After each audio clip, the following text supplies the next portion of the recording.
Ever feel like YouTube success is this big mystery?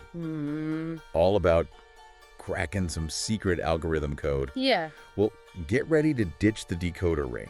Okay. Because this deep dive is all about taking charge of your content. Right. We're dissecting this really interesting video by Software King that caught my eye. Okay. He's got this whole card game strategy for YouTube, and I think it's brilliant. It really makes you think about your content in a whole new light. Yeah. It's less about chasing trends and more about understanding your own strengths and using them strategically. Okay, so let's unpack this card game idea. Sure. What's the opening move? It starts with recognizing the cards you're already holding, your existing hand. Right. What pre-existing expertise, credentials, or unique experiences can you leverage to establish credibility right from the start? You know, when he put it that way, it really clicked for me. Like, it seems obvious, but we often get caught up in trying to be something we're not. Yeah. Instead of playing to our strengths. Right. Software King gave the example of Dr. Tracy Marks, a psychiatrist who prominently features her 20 years of experience on her channel. Okay. That kind of upfront credibility is huge, especially in fields like hers, where viewers need to trust the information they're getting. Right. You're not going to take mental health advice from someone who's just watched a couple of therapy sessions on TV. Right.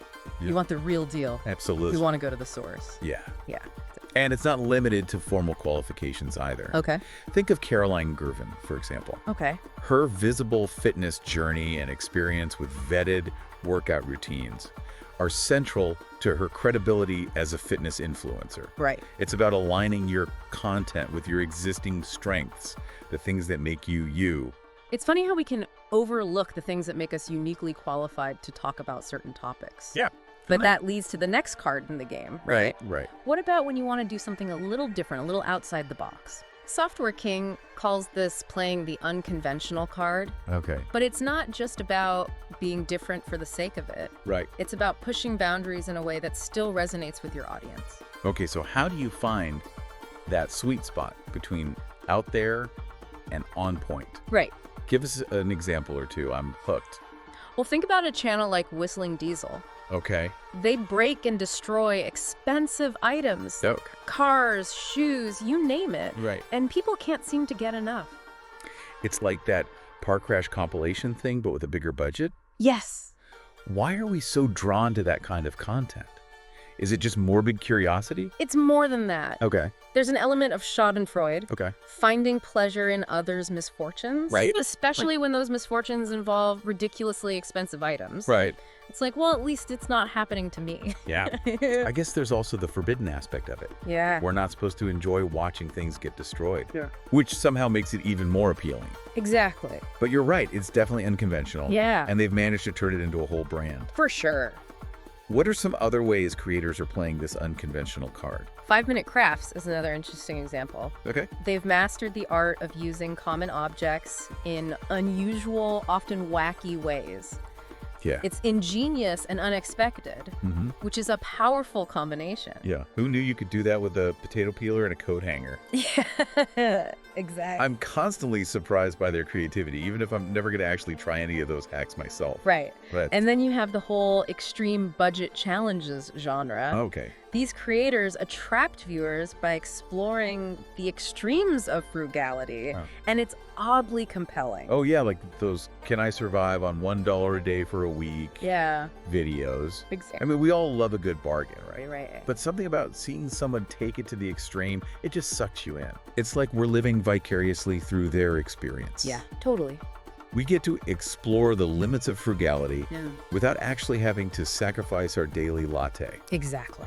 Okay, so we've got credibility with our existing hand, Right. and we're spicing things up with a dash of unconventional. Yeah.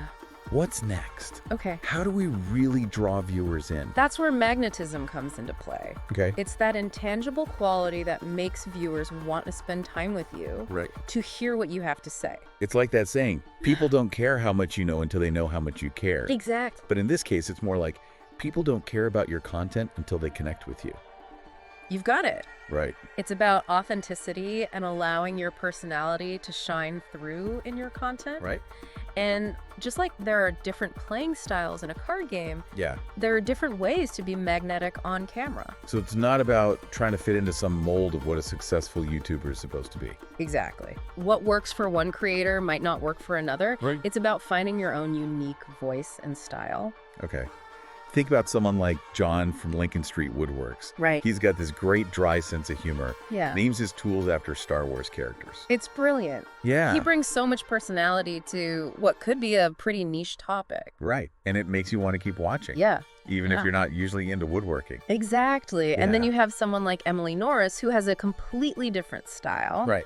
She creates this incredibly calming and welcoming atmosphere in her videos. It's like stepping into her living room for a cup of tea and some advice. Precisely. Yeah. It's all about intentionality and understanding the feeling you want your viewers to have. Okay. And sometimes it's not even about what you say, but how you say it. Right. Software King mentioned Pickup Limes as a great example of this. Oh, I love that channel. Yeah. There's something so calming and aesthetically pleasing about their videos. Right. Yeah.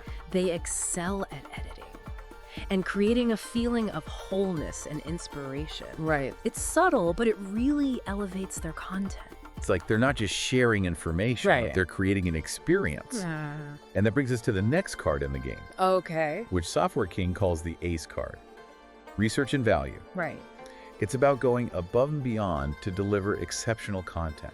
It's about showing your audience that you respect their time and attention. Right. You're not just throwing something together, you're putting in the effort to make it truly valuable. So it's about quality over quantity.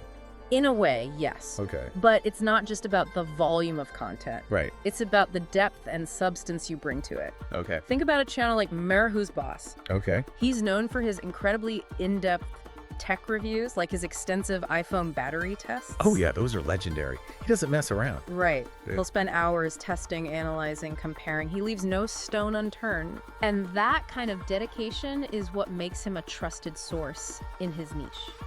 It's like if Who's Boss says it's good, you know it's good. Right. He's done the research. Exactly. Yeah. And it's not just about big budget productions either. Right. YouTuber educator Apron Alter is another great example. Okay. She invests heavily in research and preparation for her videos, ensuring every detail is accurate and engaging. It's clear she's not just winging it. Right. You can tell she's put a lot of thought into every aspect of her content. And that thoughtfulness translates into value for the viewer. Right. Even if you're just starting out, focusing on that ace level quality can really set you apart. It's about playing the long game, Exactly. building a reputation for excellence. Exactly. Yeah. Because in the crowded world of YouTube, quality will always rise to the top. Right. Now, Software King had one more card up his sleeve, Okay. and it's a really interesting one. Okay. He calls it unique access. And it's all about leveraging your everyday life or work environment to provide something special for your viewers. So it's about finding the extraordinary in the ordinary. Precisely. Yeah. It's about recognizing that what might seem mundane to you could be incredibly interesting to someone else. Right. Take Mad Mick, for example. Okay. He gained a huge following by simply filming himself making Subway sandwiches. Wait, really? Yeah.